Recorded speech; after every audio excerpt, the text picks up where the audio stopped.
So, if you've been into gold making or wanting to get into gold making, I'm sure you've seen this add-on before, Tradeskillmaster, and you may even have installed it and looked at the tooltip and wondered, what on earth are all these numbers? What do they mean? So that's what we're going to talk about today. Do they matter? Do they not? Are you ever going to use them? Well, I'm going to talk about what I think about particularly the auction DBs, or the pricing data. And this is how the tooltip looks. There's a couple of different gold numbers here. We're going to look at the part under TSM auction DB. So there's 5 numbers which are measured in gold, and then there's the region sale rate and region average daily sold, which are just numbers without any context. And one way I see a lot of people get confused is they're just like, this market value is completely wrong. This price, why is the price in TSM wrong? And that's, of course, it can be many different reasons, but most of the time it's because you don't necessarily understand what this price is based on, because it can be completely wrong in a couple of scenarios. So we'll start at the top. The minimum buyout. The minimum buyout is exactly what it sounds like. It's the minimum price currently on the auction house, but it's not currently on the auction house. It's as of whenever Tradeskillmaster last pulled data from the Blizzard auction house API. So this can be up to an hour out of date, and it will be skewed massively if someone posts one very cheap auction. So generally speaking, I don't think minimum buyout is particularly useful. I very, very rarely use it for anything. The only thing I think I have it on by default for the profit calculations if you open a crafting window. That's pretty much the only thing I have it on by default for. So when you look here, it uses the min buyout of the finished item to calculate the profit here. Which is fine because that's how much profit you can make right now, but that's not always accurate either. So like generally speaking, I don't think minimum buyout is particularly useful or necessary to ever pay attention to or use for anything. The next one is market value, and this is the most useful one of them all. It's also the one that most often causes people to be like, what on earth is going on? Why is this market value completely wrong?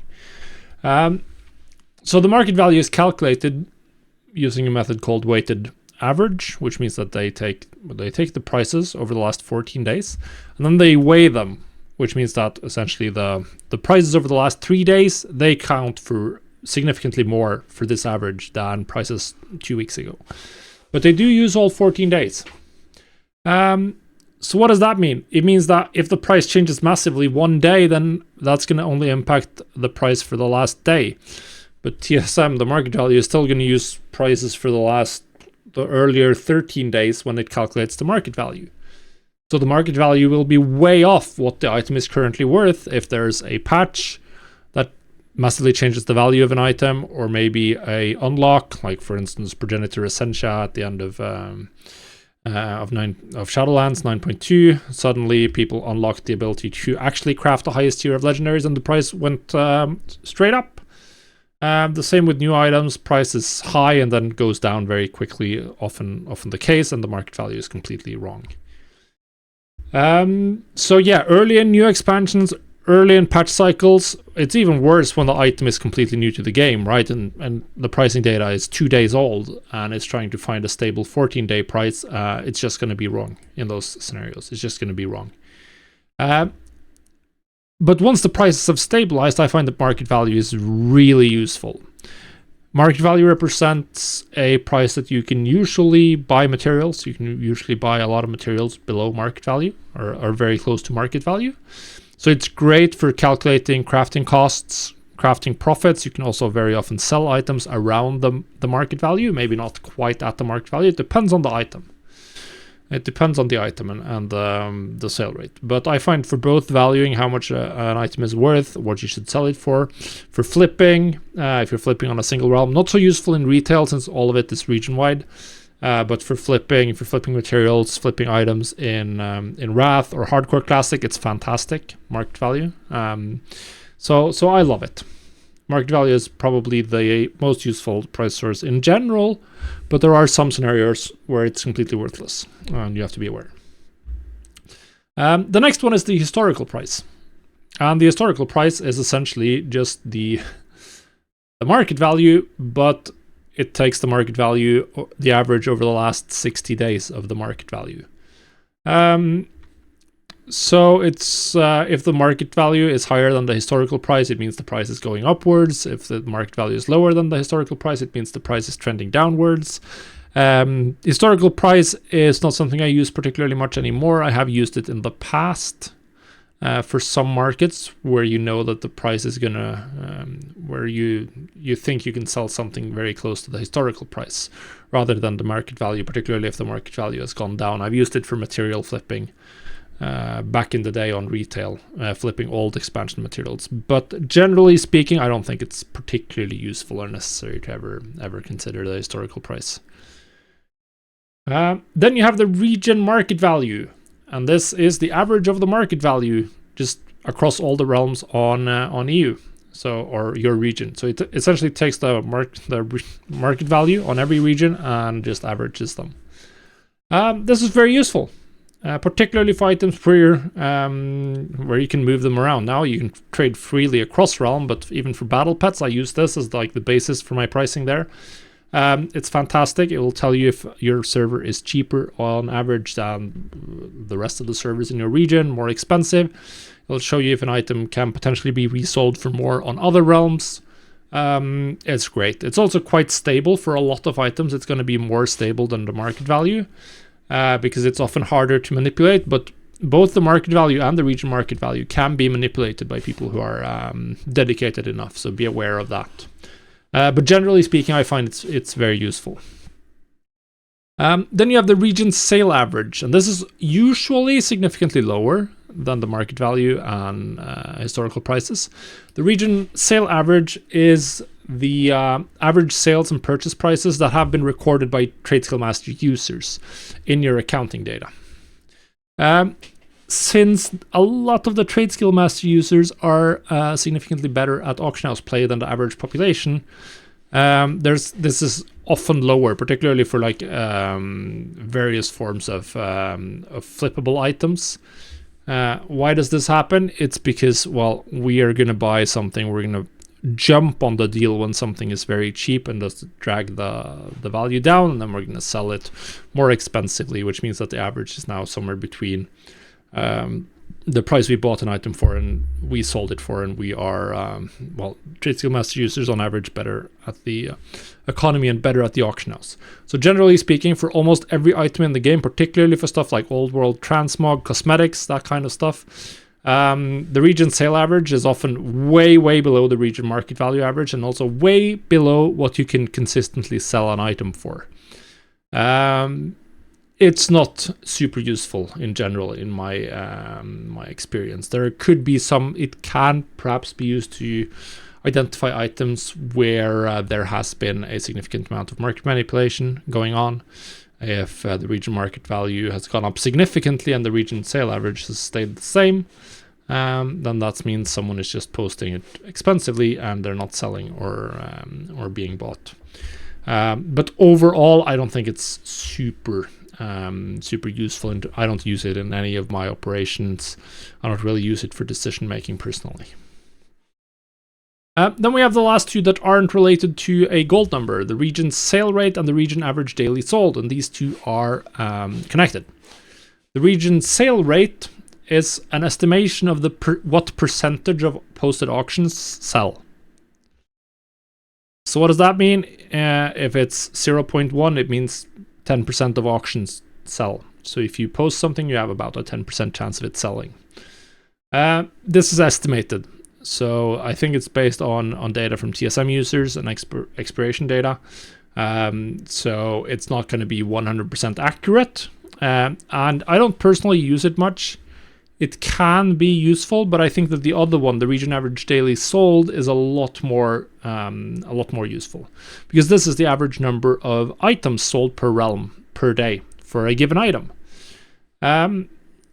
So this is more intuitive to understand as well, because you don't really know how many auctions get posted, so the region sale rate is a little bit weird, and also what percentage of sales you can expect to get is another question entirely, compared to maybe 10% of auctions sell, but it's 0% of your auctions because your posting patterns don't match up with when people are buying.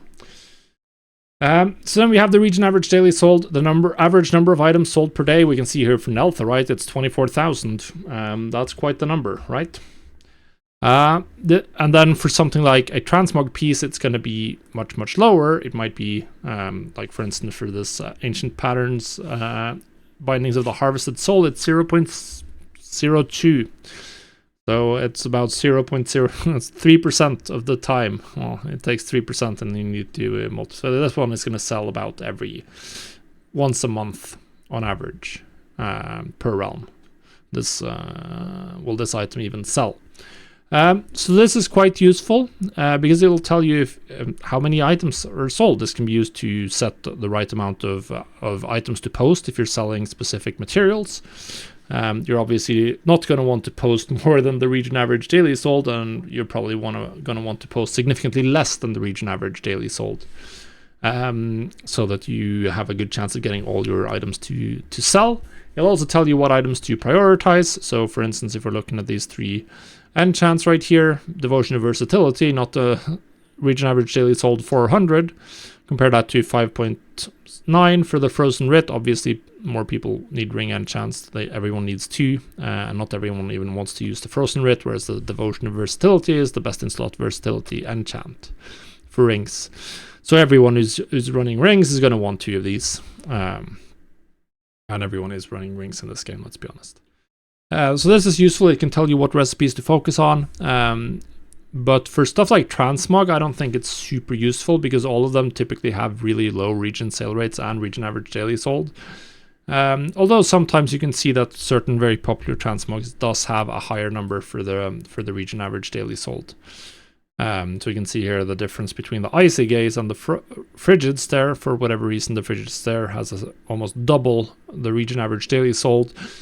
But it's really low for both of them, so it's going to take a long time to sell any of them anyway. You're going to have to repost a lot before you finally get the sale. So I don't think knowing this minute difference doesn't really matter. And also, when the numbers are this low, they're going to be very skewed by like one-off sales. So I just pretty much look at it. Is this a power increasing item? Then the sale rate is usually high. Don't really need to look at this if you understand the game, if you understand what items players want, which I have a whole video about, which you should check out. But it's way more important understanding what types of items players want than staring at these numbers, which have dubious value. So yeah, to sum it up, I think that the market value and the region market value, those are the important ones. They will cover 90%, 99% of what you need to get from pricing data ever. It will let you get, unless you're looking to get into like large-scale market manipulation, anything like that, then you don't really need to look at more than the market value and the region market value. Market value is the main basis for items you're selling on your own realm, and then region market value is really useful if you're trying to flip items across multiple realms, because then you have a price source you can compare all of them to regardless of what realm the item is on. So as an example, you can buy for less than half of the region market value, and then move it to any realm where you can post it for more than that. Maybe you want to have a minimum price of 80% of the region market value, and then you just move it around until you find a realm where that's the case. So yeah, I think that that's what you need to do. Now, hopefully this gave you a little bit of an understanding of what on earth is going on in this TSM auction DB data, and hopefully also understand when and why market value can be completely wrong, mostly when their last 14 days of prices no longer reflects the reality of the game, when something has changed. So what happened 10 days ago, 5 days ago is now worthless because demand and supply has changed significantly and will be different for a long time. So typically that happens around patches, around expansions, when there's a lot of economic activity and when you really want to be blasting on the auction house. So yeah, guys, that's it for this video. Thanks for watching. We'll see you on the next one.